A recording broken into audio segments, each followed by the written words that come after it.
Hi all வணக்கம் and welcome back to Shruthi's family. Morning வந்து நாங்கள் வெளில போயிருந்தோம். ஈவினிங் ஆஃப்டர்நூன் வீட்டுக்கு வர லேட் ஆகிடுச்சு. ஹஸ்பண்ட் வந்துட்டு 2:50க்கு மாயாஜாலில் மூவி புக் பண்ணியிருந்தார். எங்கள் வீட்டிலேருந்து அங்கே போக கண்டிப்பாக ஒரு 1 ஹவராவது ஆகும். ஸோ வீட்டுக்கு வந்ததே 1:15 வந்து சமைச்சிட்டு தயிர் சாதமும் உருளைக்கிழங்கும் செஞ்சுட்டேன் வேகமாக ஃபாஸ்ட்டாக. அந்த கேப்பில் எனக்கு டீயும் போட்டேன். டீ போடும்போது பால் காய்ச்சும்போது பாலை பொங்க விட்டுட்டேன்.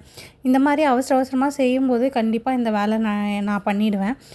நீங்களும் இந்த மாதிரி பண்ணியிருக்கீங்களான்னு சொல்லுங்கள், கமெண்ட் பண்ணுங்கள். யாரெல்லாம் இந்த மாதிரி பாலை பொங்க விடுறது அடிக்கடி, அப்புறம் உட்காந்து க்ளீன் பண்ணிகிட்ருக்குறது, அது எவ்வளோ பெரிய வேலை இல்லை. கொஞ்சம் பார்த்து கவனமாக பண்ணணும். அப்புறம் இது வீட்டில் ஊற்றின தயிரும் உருளைக்கிழங்கும் வச்சு சாப்பிட்டுட்டு சூப்பராக கிளம்பிட்டோம். அப்புறம் டைம் ஆயிடுச்சு, போட்ட டீயை கூட குடிக்காது. அப்புறம் ஃப்ளாஸ்கில் ஊற்றிட்டு எடுத்துகிட்டு போயிட்டேன், போகிற வழியில குடிச்சிக்கலாம் அப்படின்ட்டு. அப்புறம் அங்கே மாயாஜால் போனோம், படம் பார்த்துட்டோம். 10 மினிட்ஸ் லேட்டு. எப்போவுமே எங்கள் வீட்டில் இதுதான், அந்த கதை ஃபஸ்ட்டு ஒரு 10 மினிட்ஸை விட்டுடுவோம், அப்புறம் ஒரு இன்ட்ரெஸ்டே இல்லாமல் இருக்கும். அப்புறம் ஆனால் இந்த படம் வந்து செம்மையாக இருந்தது. அப்புறம் கீழே வந்து பார்த்திங்கன்னா இது போட்டிருந்தாங்க, பலாசோ பேண்ட் சேல் போட்டிருந்தாங்க, காட்டன், அதுக்கப்புறம் நார்மல் கிளாத், இந்த மாதிரி கிளாத்லாம் போட்டிருந்தாங்க. நான் வந்து காட்டன் எடுத்துக்கிட்டேன். இந்த மாதிரி கிளாத் உள்ளதெல்லாம் எடுத்தால் வந்துட்டு அடிக்கடி கிழிஞ்சிடுது.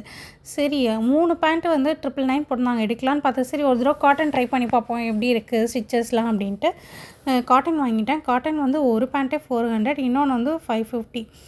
சரி ஓகே, ஒரு தடவை வாங்கி பார்க்கலாம், பாப்பாவை ஸ்கூல்லாம் பிக்கப் பண்ண போனோன்னா இது ஈஸியாக இருக்கும்ன்ட்டு தான் வாங்கினேன். எனக்கு லெகின் போடவே பிடிக்காது, ஸோ அதுக்காக தான் இது வாங்கிக்கிட்டேன். சும்மா வீட்டுக்கு ரெஃப்யூஸ் போட்டுக்கலாம் அப்படின்ட்டு. நாங்கள் வந்து விஸ்வநாதன் சன்ஸ் மூவி தான் போயிருந்தோம். படம் சூப்பராக இருந்தது. சூர்யா, மமிதா பைஜு, ராதிகா மேம்லாம் சூப்பராக ஆக்டிங் பண்ணியிருந்தாங்க. மமிதா பைஜுவோட ஆக்டிங் நான் எதிர்பார்க்கவே இல்லைங்க, செம்மையாக இருந்தது. அவங்களோட ஃபஸ்ட் மூவியை விட இந்த மூவி ஆக்டிங் எனக்கு ரொம்ப பிடிச்சிருந்தது. என் பொண்ணுக்கு அதை விட பிடிச்சிருந்தது. சும்மா அவங்க டாடி கேட்டாங்க இன்டர்வலில், வாங்க வீட்டுக்கு போகலாம் அப்படின்னு இல்லை இல்லை நான் ஃபுல்லாக பார்த்துட்டு தான் வருவேன் அப்படின்னு சொல்லியிருந்தா. நேனோ பட்டர்ஃப்ளை வந்துட்டு நிறையா குட்டீஸ்க்கெலாம் பிடிக்கும். அந்த பாட்டு வந்தாவே என் பொண்ணு வீட்டில் போட்டு டான்ஸ் ஆடுவாள்.